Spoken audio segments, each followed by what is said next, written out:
உங்கள் எல்லாத்துக்கும் மெதுவடை பிடிக்கும்னா இந்த ரெசிபியும் கண்டிப்பாக பிடிக்கும். மறக்காமல் ட்ரை பண்ணி பாருங்கள். பக்கத்து காட்டில் குச்சிக்கிழங்கு எடுத்தாங்க. நம்மளும் 2 வாங்கிட்டு வந்து வடை செய்யலான்னு பிளான் போட்டோம். குச்சிக்கிழங்க மண்ணெல்லாம் போகிற மாதிரி கழுவிட்டு தோல் சீவி சரைய வச்சுக்கலாம்.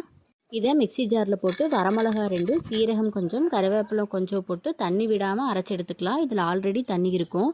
1 நாள் முன்னாடியே ஊற வச்சா அரிசியும் துவரம்பருப்பும் போட்டு அதையும் சேர்த்து அரைச்சி எடுத்துக்கலாம். எதுலேயுமே தண்ணி விட வேண்டாங்க. தண்ணி இல்லாமல் எடுத்து அரைச்சி வச்சுக்கலாம்.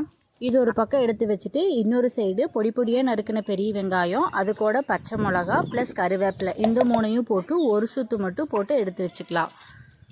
நம்ம ஆல்ரெடி அரைச்சி வச்ச மாவு ப்ளஸ் இந்த பெரிய வெங்காயம் மிக்ஸ் 2ஐயும் சேர்த்து நல்லா கையில் பிசைஞ்சு எடுத்துக்கலாம். இது கூடவே தேவையான அளவு உப்பையும் போட்டு நல்லா பிசைஞ்சிக்கலாம்.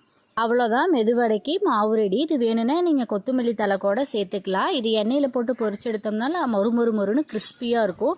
கண்டிப்பாக இந்த வடை உங்களுக்கு பிடிக்கும். நீங்கள் ட்ரை பண்ணி பாருங்கள். இந்த வீடியோ பிடிச்சிருந்தா மறக்காமல் நம்ம சேனலை சப்ஸ்கிரைப் பண்ணிடுங்க. தேங்க்யூ.